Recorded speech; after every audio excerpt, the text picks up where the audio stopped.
Hey everybody, it's Frankie-Lou.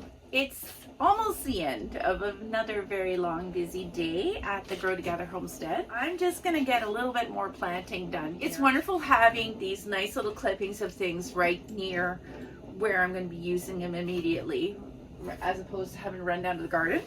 And today I am planting up just a couple more of these water cooler bottle winter sowing with my edible flower combinations. Now, if you're looking for a way to really add a lot of oomph easily to any dinner that you're preparing, particularly for guests, you really can't go wrong with edible flowers.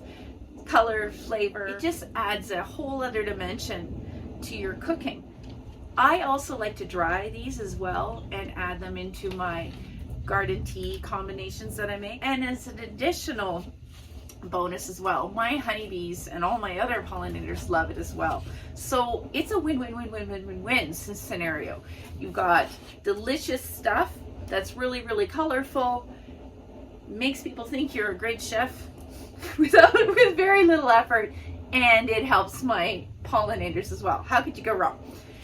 Oh, and on top of that, guess what? They're beautiful. I like to mix it up, mix and match up these things in these winter sowing in place containers, and I'm going to tell you a combination that I like to use a lot. One of my favorite flowers that's both beautiful, edible, and also has medicinal qualities is calendula. Calendula is also fairly easy to grow, which is a great thing here in our Alberta environment. Now, it's not going to self-seed as nicely as it does in other places in the world, but I don't mind. I just collect my seeds every year, and I'll have other videos about that later. So calendula, here's some photos of it here.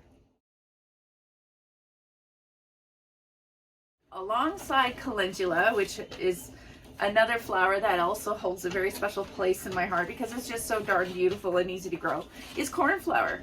It also dries up really beautifully, looks great in lots of things. It's not as medicinal as the calendula is. Calendula is a wonderful healing thing, but cornflower is just so darn beautiful. Both my honeybees and all the other pollinators do tend to love it, and this is what it looks like here. One of the things that you might not have thought of as a flowering plant, but if you're one of my followers, you maybe know this already. A secret weapon that I like to put in here is radish. I don't grow radish for roots. I grow radish for its beautiful, tasty, spicy flowers, and then for its beautiful, tasty seed pods. And my bees love it. They absolutely love it. It's a pollinator favorite. It's a favorite for me. So it's also in this blend. Another thing that I absolutely love is scarlet runners. It produces edible bean pods and it's beautiful to look at. Pollinators love it. Why not? I throw that in there every time.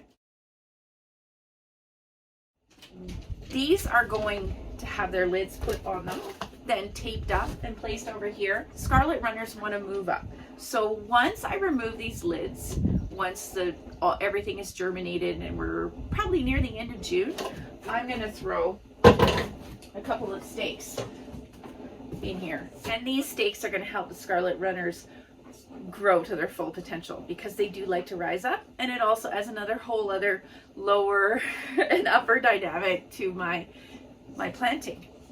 We all know the old adage, thriller, spiller, filler. Well, spiller. What we're looking at in terms of the spiller is a nasturtium. Nasturtium is a delicious, very, very spicy plant. There's whole other videos on my channel about nasturtiums as a companion plant and how I love to use the pods for pickling. But it's also a beautiful flower that's going to overflow over the edge here, add a whole other color element. For my edible flower containers that I do here, I am putting in, once again, and I'll state them all again, calendula, cornflower, radish, scarlet runner, and nasturtium. Now, I've blended up here in advance a nice mix of the calendula, cornflower, and radish, and I'm just going to do a nice, not too heavy now, sprinkle on top of the soil here. I'm going to mix them in a little bit, press down. This soil, I've actually made whole other videos about the soil that I like to use for my outdoor containers, so please do check out the channel for that. But this is all reused soil from last year that I've just amped up the nutrition on. Now, those are my fillers.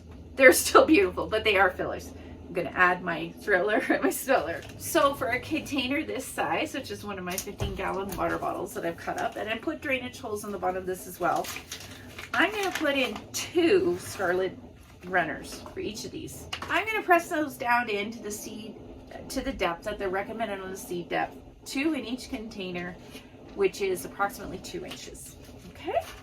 Then I'm also gonna take my nasturtiums. I'm gonna put 3 of those in each of these. I like to use the Empress of India nasturtium because I know that they're edible, and I really, really love the redness of it. And it does have a nice spelling effect. So I'm putting 3 of those in here. And I'm pressing those down about 1/2 inch. The soil that I put in here is very, very well moistened. That is one of the essential things about winter sowing, is that you do ensure that your soil is really well moistened. I'm gonna press down. I am going to put some pre-prepared labels in here. And then I'm going to just retape these onto here. I like using a really good quality duct tape. I don't go for the really, really heavy duty stuff like Gorilla tape, but you also don't want to go for the dollar store tape. I buy mine at Canadian Tire or Costco.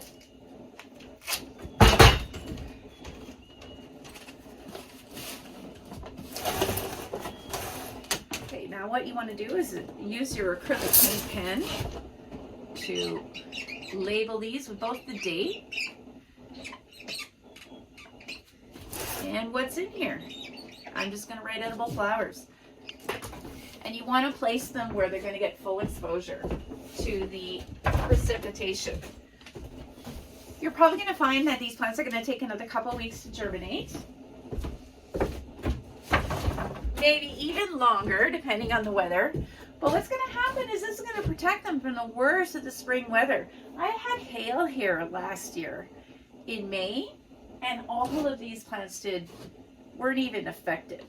I really do hope you'll give this a try. I hope even if you don't do it in the winter sowing method, please do give trying some edible flowers a chance, because they honestly can make a huge difference. Please do keep those questions coming my way. And as always, I hope you'll take this chance to grow together today.